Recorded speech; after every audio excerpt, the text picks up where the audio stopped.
Ayan, gamit po natin ang OBS. Maraming maraming salamat po, no? Yan. Okay, magandang gabi po mga kabwok, mga kababayan ko sa iba't bang ano yun, ang dulo ng mundo. Part ng iba't ibang mga parts ng mundo, mga kawok. Ito ang inyong lingkod na walang takot, walang pavor, walang bayad sa Malacanang. Si Lan Walk, hashtag Walk with Lan. Mga kababayan sa Pilipinas, sa Amerika, Canada, Australia, United Kingdom, Germany, Japan, Hong Kong, UAE, Italy at lalo na sa mga OFW nating nagpapakain sa bayang ito. Habang ang iba ay nagpapakain lang sa bulsa. Magandang gabi ha. Salamat sa inyong lahat sa walang sawang suporta ninyo. Ngayong gabi ha, may bago tayong pasabog ha. May bagong pasabog na hindi na makakayang takpan kahit pa ng pinakamakapal na foundation sa mukha ng sino mang opisyal. Isang dating high-ranking customs official, si dating Deputy Commissioner Saldico, naglabas ng video na parang bomba atomika sa gitna ng kamera sa Senado at Malacanang. At sino ang kanyang tinututukan? Walang iba kundi si First Lady Liza Araneta Marcos at ang kanyang hipag turn ally. Ay talaga, hindi po yun.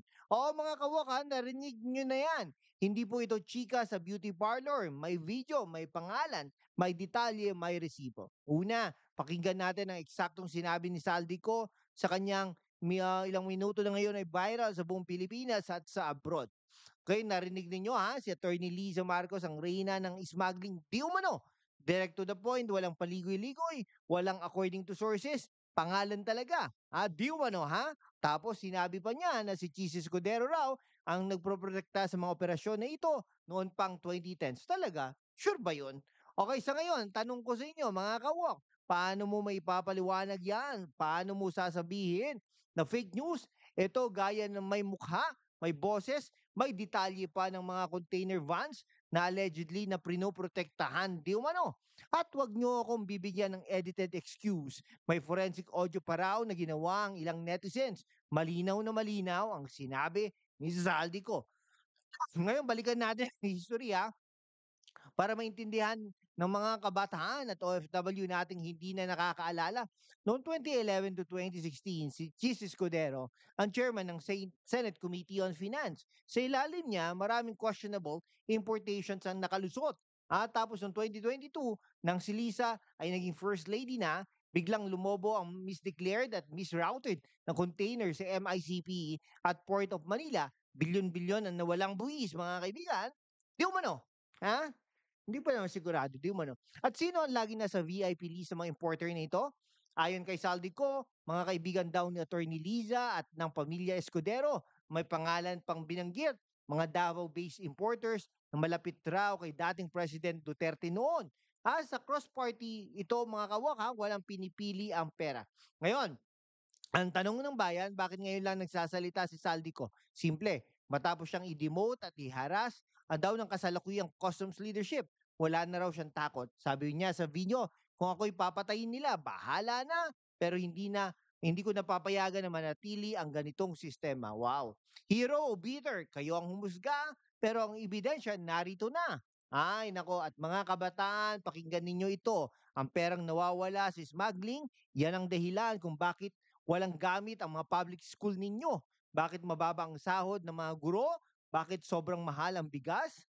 Yan ang dahilan kung bakit kayo napipilitang mag-abroad at bakit domestic helper o factory worker gayong may college diploma naman. Yan, mga kaibigan, Okay, kaya nga't sinasabi ko lagi, ang laban ng korupsyon ay hindi lang laban ng matatanda, laban ito ng mga kabataan, laban ito ng mga OFW na naghihirap sa ibang bansa para lang may padala sa pamilya.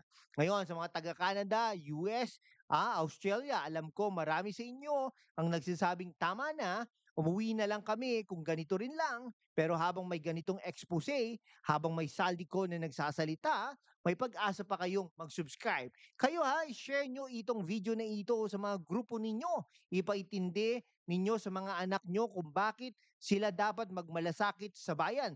At sa mga taga UAE, Hong Kong, Italy, salamat sa mga padala ninyong tuwing may kalimendad. Pero ngayon ang kalamidad ay nasa loob na ng palasyo. Kailangan natin ang boses ninyo mga kaibigan. At sa huli mga kawok, ito lang ang masasabi ko. Kapag ang isang tao na dating nasa loob ng sistema nagsalita ng ganito, hindi na ito basta chismis. Ito na ang simula ng pagbubunyag ng tunay na mukha ng mga naghahari-harian sa atin. Kahit ngayon, hinihiling ko sa inyo, mag-subscribe na sa hashtag #WalkWithLan, i-hit ang notification bell at sumali na sa ating YouTube membership. Sama-sama nating panindigan ang katotohanan. Mga kawak sa buong mundo, maraming salamat, mabuhay kayo, mabuhay ang Pilipinas na dapat ay para sa lahat, hindi lang sa iilan. Ito si hashtag #WalkWithLan, walang takot, walang pavor, paalam at mabuhay ang Pilipinas.